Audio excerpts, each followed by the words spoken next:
사랑하는 여러분, 예수님을 믿고 교회를 다니면서 우리가 많이 듣는 말이 하나가 있습니다. 어떤 말이냐면 하나님께 헌신하십시오. 한 번도 안 들어보셨나요? 네.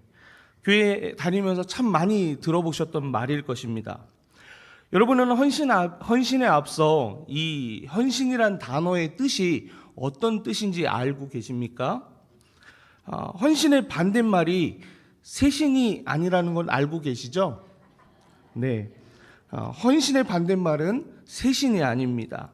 이 헌신의 뜻을 사전으로 찾아보면 드리다라는 뜻을 갖는 헌자와 몸, 신체를 뜻하는 신자가 합쳐진 단어입니다. 곧 이 두 글자를 합쳐서 의미를 말하자면 몸을 드리다가 바로 헌신입니다. 돈을 드릴 때 이건 뭐라고 얘기할까요? 헌금. 네. 물건을 드릴 때 헌물 이렇게 되는 겁니다. 이런 드리는 뭔가가 달라지는 거지. 몸을 드리든 돈을 드리든 물건을 드리든 그 앞에 헌자를 시작해서 같은 의미의 단어들이 우리에게 아주 친숙한 단어입니다. 그러면 하나님께 헌신한다라는 이 말은 어떤 의미를 갖냐면 마음의 결단이나 감정의 고백만을 드리는 것이 아니라 우리의 삶 전체를 하나님께 드리고 세상과 구별된 삶으로 살아간다는 것을 의미합니다. 오늘 본문을 보면 민수기 6장은 나실인이라는 특별한 사람들이 등장하게 됩니다.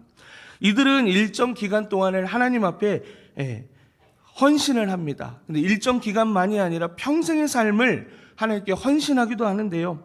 하나님께 자신을 구별하여 드리기로 한 그 서약자들을 바로 나실인이라고 부릅니다.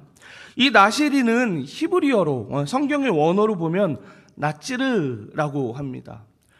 이 단어의 뜻은 앞서 말씀드렸던 헌신의 의미와 동일합니다. 하나님께 자신을 드리다.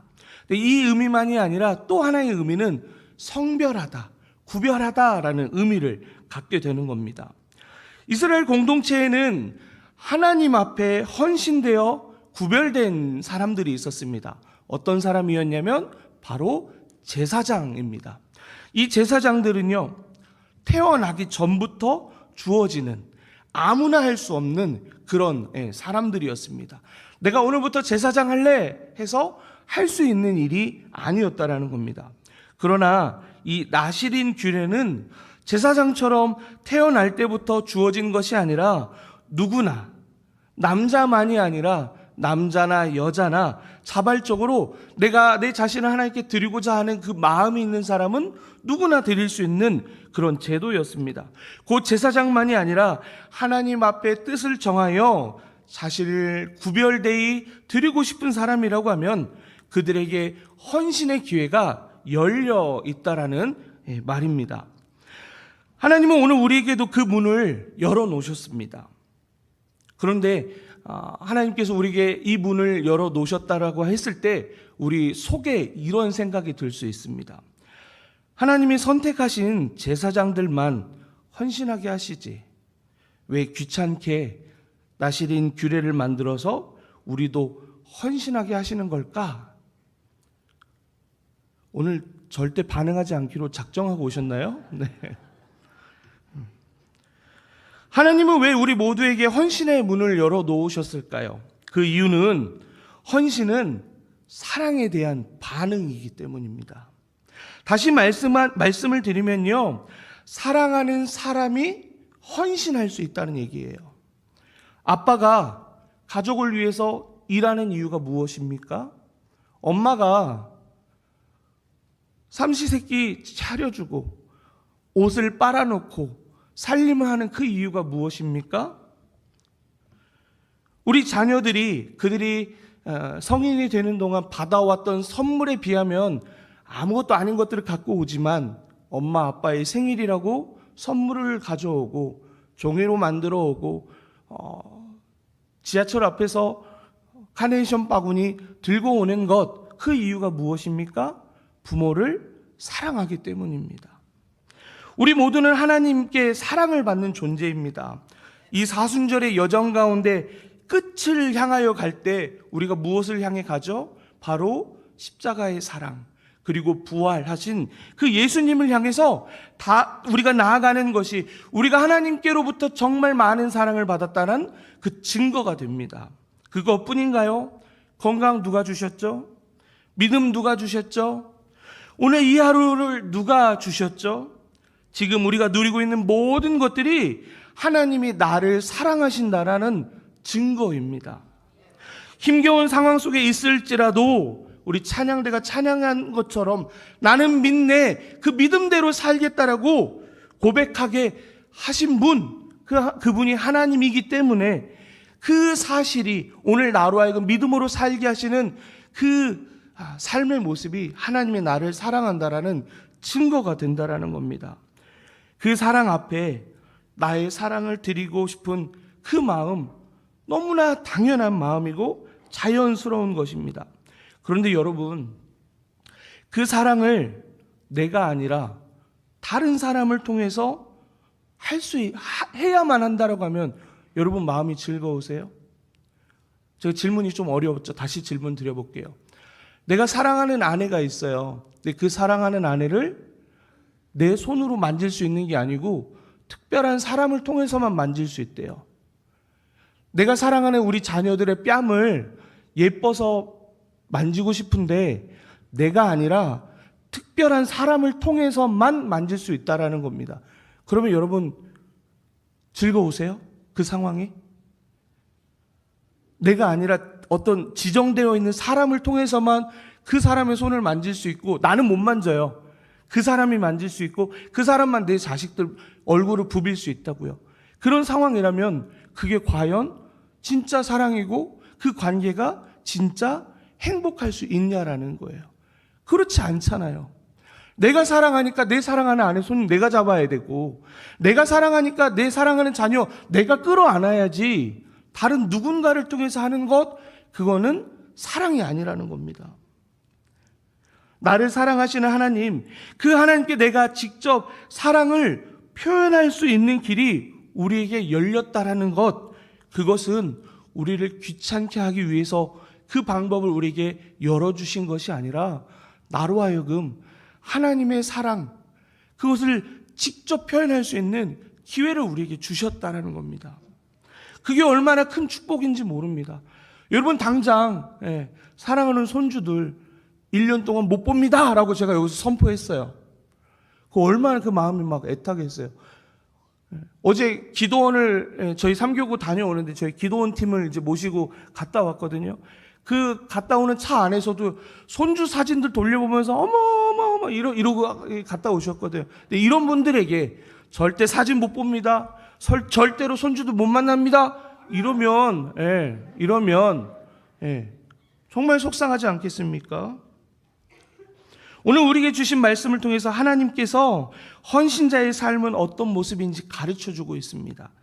이 말씀을 통해서 우리가 정말 하나님을 어떻게 사랑해야 되는지를 한번 깊이 살펴보도록 하겠습니다. 나시르는요, 아까 말씀드린 것처럼 하나님께 자신을 온전히 드리기로 결단한 사람이었습니다. 그래서 마음만이 아니라 삶 전체로 하나님께 헌신을 드렸던 사람들입니다. 그런데 오늘 말씀을 보면 세 가지 규례를 통해서 우리로 하여금 깨닫게 하시는 영적 메시지가 있습니다. 첫째는요, 포도나무 소산을 멀리하라입니다. 포도주, 독주, 포도즙은 물론이고 심지어 포도의 씨와 껍질까지도 금지하십니다. 이 안에 이 말씀이 불편하신 분들이 있을 거예요. 포도 너무 좋아하는데 성찬 분기마다 한 번 하는 거 가지고 부족한데 이렇게 생각하시는 분들이 있을 거예요. 근데 당시 고대 근동에는요, 어떤 생각이 있었냐면 포도주는 즐거움과 풍요의 상징이었습니다. 이런 배경 안에서 나시른에게 포도나무 소산을 멀리하라, 이 말은 어떤 의미를 갖냐면요, 일상적인 쾌락이나 세속적인 기쁨을 절제하면서 하나님께만 집중하는 삶을 살라는 겁니다. 다시 말씀드리면 내 삶의 기쁨으로 여기는 그것들 다 내려놓고 오직 하나님만을 너의 삶의 기쁨으로 여기며 살아가라 라는 말이라는 겁니다. 우리는 세상 유혹과 편안함 속에 살아갑니다. 그리고 탐욕 속에서 그것이 유혹인지 편안함인지 탐욕인지조차도 분별 못하는 이 시대를 살아갑니다. 그리고 그런 생활 속에서 우리가 이 새벽만 깨우지 않는다면 얼마나 편하게 신앙생활을 할 수 있을까? 이런 생각도 우리의 마음 가운데 있지 않습니까? 그러나 하나님께 헌신한 자의 그 모습 가운데는 자발적으로 절제하고 하나님만이 나의 기쁨이고 만족입니다 라는 고백 가운데 살아가야 한다라는 겁니다. 그것이 첫 번째 포도나무 소산을 먹지 말라라는 그 말의 의미인 것이죠. 둘째는요, 머리에 삭도를 대지 말라입니다. 머리를 자르지 않았다라는 건 어떤 의미냐면요, 외적으로 표시가 나는 거예요. 이스라엘 공동체 안에서 머리가 긴 사람들을 보면 저 사람들 하나님께 헌신한 사람이구나라는 외적인 표시가 되었다라는 것이죠. 오늘 우리는 머리를 길려서 나시린처럼 하나님께 헌신된 사람인 것을 드러내지 못합니다. 하지만 우리가 하나님을 믿는 사람이라는 걸 드러낼 수 있는 것들이 뭐가 있을까요? 행동이 있을 겁니다. 말이 있을 겁니다. 그리고 태도가 있을 거고요. 살아가는 삶의 방식을 통해서 저 사람 하나님 믿는 사람이구나 라는 것을 드러내게 된다는 겁니다. 제가 대학을 입학했을 때 탈북민 동기가 하나 있었습니다. 형님이었는데요. 제가 대학 들어가기 전부터 선교단체에서 훈련 받을 때 북한 땅을 놓고 기도하게끔 하나님께서 이끄셔서 간절히 기도하던 때가 있었습니다. 그렇게 해서 처음으로 만난 탈북민이 저 대학 동기 형님이어서 그 형님이랑 정말 친밀하게 지냈습니다. 그런데 20년의 세월이 지났는데도 그 형님이 저에게 하셨던 말씀을 잊지 못하고 있습니다. 어떤 말이었냐면, 민호야, 예수 믿기 전에 사람부터 되라. 모르겠습니다. 제가 20년 전에 사람답지 않게 살았는지는 모르겠습니다. 그런데요, 저는 이 말이 이렇게 들렸어요.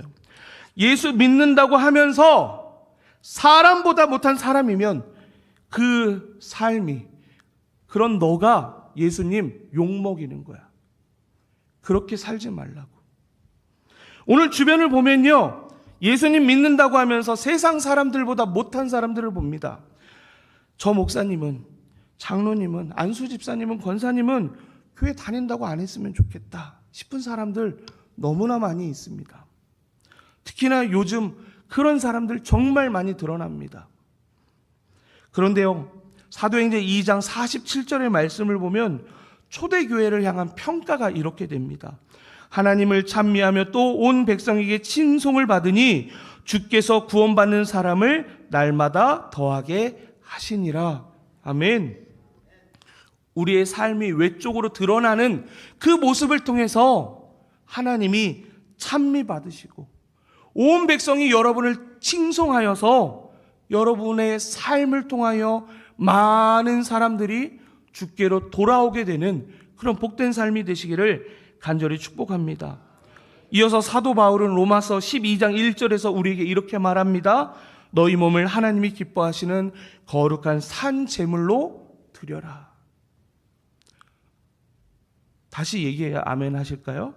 너희 몸을 하나님이 기뻐하시는 거룩한 산 제물로 드리라. 아멘. 세 번째는요, 시체를 가까이 하지 말라입니다. 가장 가까운 가족이 죽었을 때도 나시린은 시체를 만질 수 없었습니다. 그 이유가 뭘까요? 위생 때문에요? 전통의 문제 때문에요? 아니요, 그게 아니었어요. 철저히 부정함으로부터, 죄로부터 멀리하라는 하나님의 명령이었습니다. 우리가 속한 세상을 보시기 바랍니다. 우리는 죄와 타협하기 쉬운 세상 가운데 살아갑니다. 뭐 이거 가지고 문제가 될까 싶은 일들이 우리 삶에 너무나 많이 있습니다. 그런데 그게 반드시 우리의 삶에 하나님과의 관계 안에서 문제로 나타납니다. 거룩하면요, 타협이 없는 구별에서 시작이 됩니다. 저 사람은 절대 마음 먹으면 절대 안 돼. 예, 그런 고집스러운 마음이 아니고요. 하나님의 거룩함 때문에 결코 타협할 수 없는 삶을 가야 함으로 그것을 통해서 우리가 거룩함을 이룰 수 있다는 겁니다. 하나님은 사도 바울을 통해서 우리에게 이어서 말씀합니다. 로마서 12장 2절의 말씀입니다. 너희는 이 세대를 본받지 말고 오직 마음을 새롭게 함으로 변화를 받아 하나님의 선하시고 기뻐하시고 온전하신 뜻이 무엇인지를 분별하도록 하라. 우리의 삶이 세상의 가치와 삶의 방식을 따르는 것이 아니라 하나님의 질서를 따르고 거룩함을 따라가 살아가는 여러분 되시기를 간절히 축복합니다. 벌써 마쳐야 될 시간이 됐는데 본론 하나만 끝났습니다. 빨리 마무리하고 제가 기도하도록 하겠습니다. 여러분, 오늘 이 나실인 규례 가운데 너무나 중요한 사실 하나가 있습니다. 그것이 무엇이냐면요, 하나님께 드려야 된다라는 이 세 가지 규칙만이 아니라 너희가 그 헌신된 삶을 살기로 결정했는데 의도치 않게 그 하나님께 드렸던 서약이 실패가 될 수가 있지 않습니까? 아까 본문의 말씀 가운데 9절에서 12절에 실패된 하나님께 드린 그 서원이 무너졌을 때, 끊어졌을 때, 그때는 회복할 수 있는 방법을 알려주고 계세요. 어떻게 하냐면요, 7일간 정결기간을 거치고요, 8일째 사암 비둘기 2마리 또는 집비둘기 새끼 2마리를 제사장에 가져가서 속죄제와 번제를 드립니다. 그리고 처음부터 다시 헌신의 기간을 정해서 속건제를 드린 다음에 다시 나실인으로 삶을 시작할 수 있는 겁니다. 그런데 오늘 이 말씀에서 우리가 발견하게 되는 게 무엇이냐면요, 회복의 은혜, 다시 시작할 수 있는 복음의 소망을 우리에게 주셨다라는 겁니다. 실수하면 끝나는 게 아니고 다시 사랑할 수 있는 기회, 다시 사랑 안에 살아갈 수 있는 기회를 우리에게 주신다라는 겁니다. 요한일서 1장 9절의 말씀을 보면 만일 우리가 우리의 죄를 자백하면 그는 미쁘시고 의로우사 우리 죄를 사하시며 우리를 모든 불의에서 깨끗하게 하실 것이요 라고 말씀하셨어요.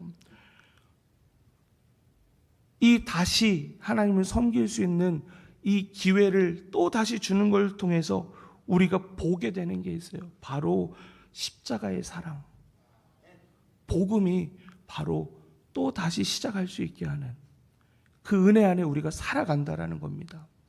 여러분 가운데 하나님께 드렸던 무엇인가를 잊고 사시는 분들이 있습니까? 하나님 사랑하는 것을 적당히 하고 계신 분들이 있습니까? 하나님 오늘 이 나실일 규례를 통해서 여러분을 다시 부릅니다. 하나님을 사랑할 수 있는 그 기회, 하나님께 사랑받을 수 있는 그 기회를 다시 우리에게 주십니다. 오늘 그 부르심 가운데 반응하여 하나님을 온 마음 다해, 온 몸을 다해 사랑하며 살아가는 여러분 되시기를 간절히 축복합니다. 그래서 하나님께 기쁨이 되고 하나님은 여러분의 삶에 기쁨 주시는 그 놀라운 은혜가 여러분 삶에 가득하기를 간절히 축복합니다.